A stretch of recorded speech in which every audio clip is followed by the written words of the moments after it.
Hey Raiders family, it's Berkey here and welcome to my first post-match review for 2019 versus the Gold Coast Titans.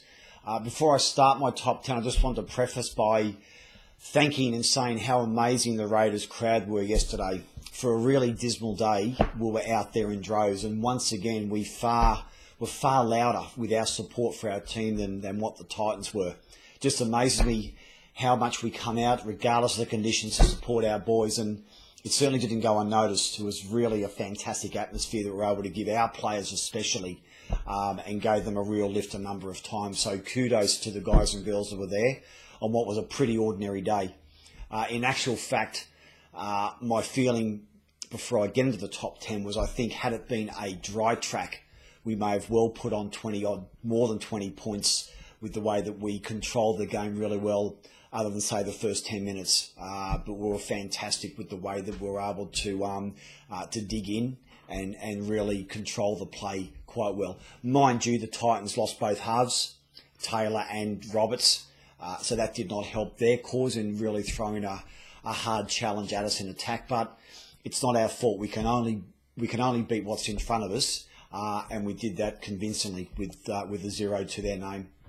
So well done to everyone who were there yesterday. So I want to start my top 10 first and foremost with our defence. Now, last year we had a number of critics, rightly so, that our line speed was not good and we came up in a fractured line, whether that's because of Junior or Shannon or whatever the case may be. But this year, and looking at our pre-game, our line speed was extremely impressive, the way that we moved up very quickly. Even in the warm-ups, which you didn't see on TV, I was live there at the game, as I said. You could just see us really drilling with quickly up, quickly back, but everyone keeping the straight line. I think the only line break may have been in the second half when Jared and Josh Hodgson went up to try and take Michael Gordon from a kick that Jack put through to the left-hand corner. And Jared and Hodjo were a bit staggered.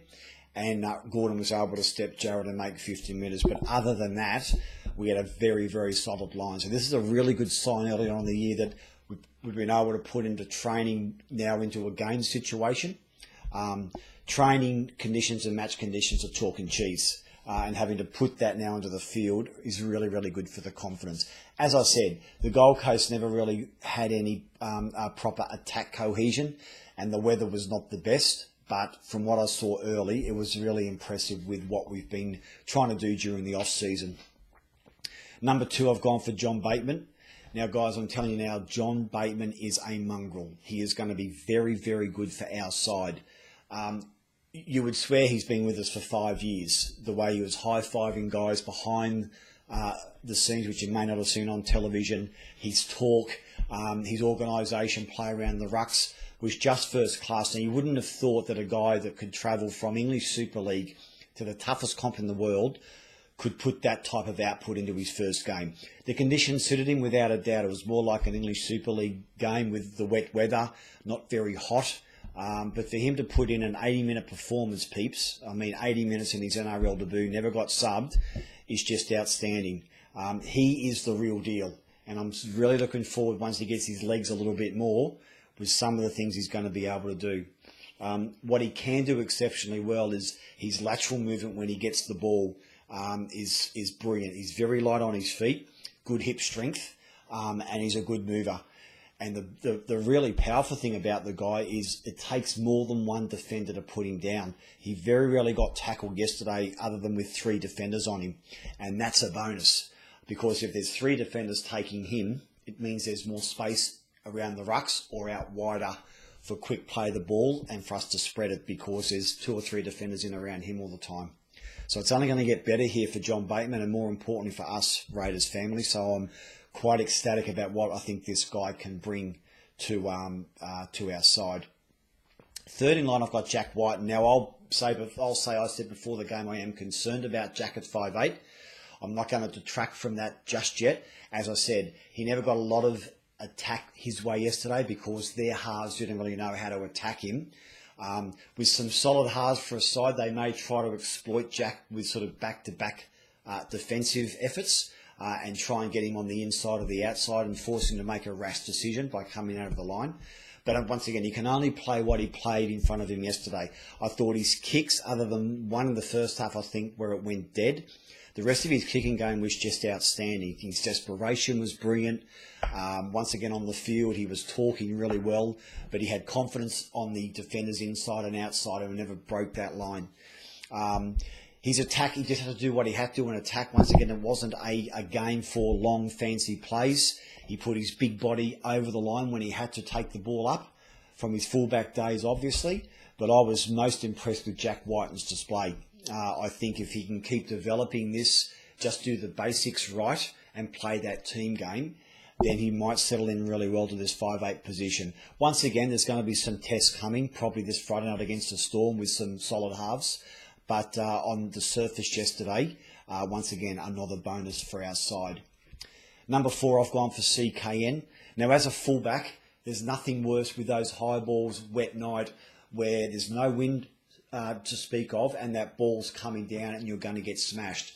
He was a little bit nervous early, and rightly so. It's a big occasion, new club, but he handled it brilliantly. What you won't probably see from CKN, the way that Ricky's going to play him, is the sweeping moves that Jack was so good at last year down those 10-metre lines. CKN seems to be more a guy that hangs around the ruck looking for an offload, a quick play the ball, a drop ball, where he can quickly capitalise on a half break. But he's got very good strength through his core, great footwork. You won't see him get belted in a tackle because he can very quickly get out of trouble, as you probably saw yesterday with some of his kick returns. But he's going to be an absolute bonus for us at the back. Once again, if he can just keep his confidence, which I think he's got that in spades, but you'll probably see him more around that middle third area, not the sweeping movements outside of Jared or outside of BJ that we become known that we knew Jack for. But once again, really impressed with CKN's debut. Number 5, I've gone for Hodjo. You probably don't see it on the screen, but how much sublime work this guy does around the ruck area.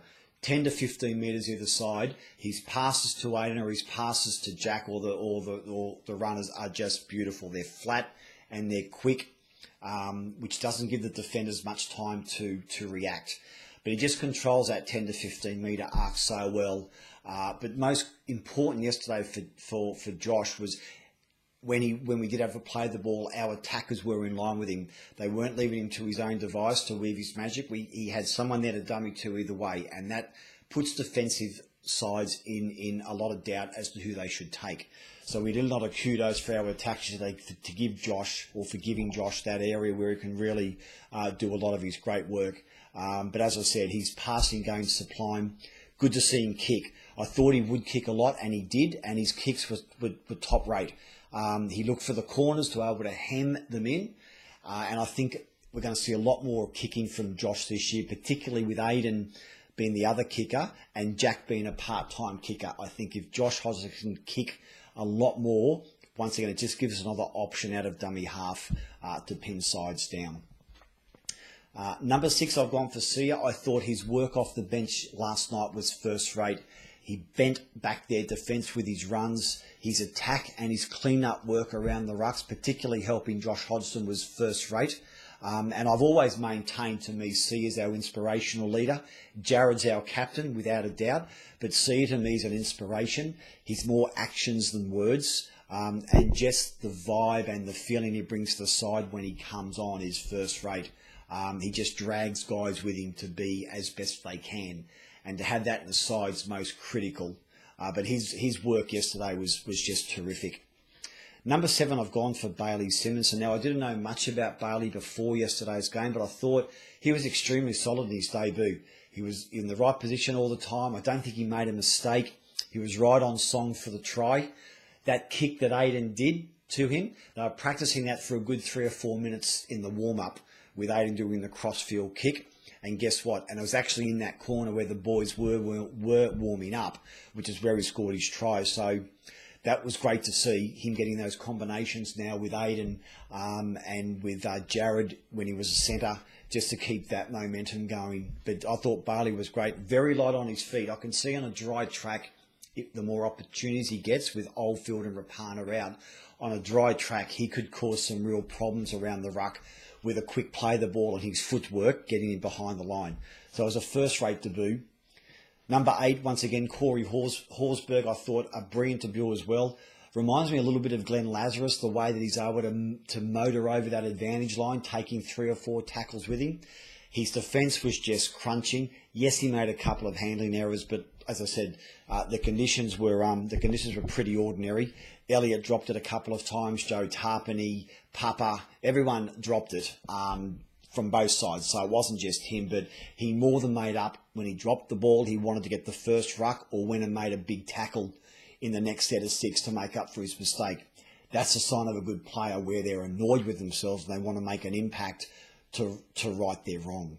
So I expect him to be in the 17 for a while. There's nothing suggesting to me that the guy should be replaced. He got some good game time yesterday. Big test against the Storm this week, which I'll cover on Thursday in my preview. But look, I'm quite thrilled with the way this guy's developing. I think we've got something special here. If he just maintains his head and his confidence and learns, which I think he will, this could be a real bonus for us through the year. Number 9, I've gone for combinations. Now, once again, with 4 or 5 guys yesterday playing their first game, things can get a bit rusty. Obviously, the bonus having Bateman, Hodgson, Elliott and Ryan Sutton. Like, they know their plays really well and what each other's thinking. That's great to have 25% or 20% of our team that knows each other's play. CKN with Papa or Simonson with Jared. Those combinations can take a little bit of time, but that's okay. That's a work in progress. But if we keep working on those combinations, then after yesterday's win, it's going to be a bonus for us. Number 10, I've gone for belief. The big thing is a first up win does wonders for your confidence, because at training today, the guys that play yesterday would have walked into the sheds, probably with some of the Mounties guys who also played Saturday, and all those guys together just build some real good club culture. Now we're at home the next 2 weeks, Storm, then the Knights, and just that first up win for our side just creates some really good belief in the rest of the players. The Mounties guys feel great. They're hanging around with a winning first grade side. They're desperate to get there. The debutants are pumped up. They feel great about the belief and their own confidence in the side that things are on the right track. So belief is a massive, massive thing for sides. It can be really the edge between winning and losing a lot of the time. But look, getting that first win, as I said, I can't be more happier than have that 2 points next to our name. It's a really, really good sign, and the next couple of weeks I think bode for really, really good for our confidence, guys. So well done. So Raiders fans, that's it for my top 10 this week. Thank you so much for joining me as always. I'll be back on Thursday for my pre-game top 10 blog, as well as my podcast for the match for the Storm. If you want to reach out for me, please do on my Facebook page, which is Berkey's Top 10, or on Twitter at Berkey Top 10 with no S.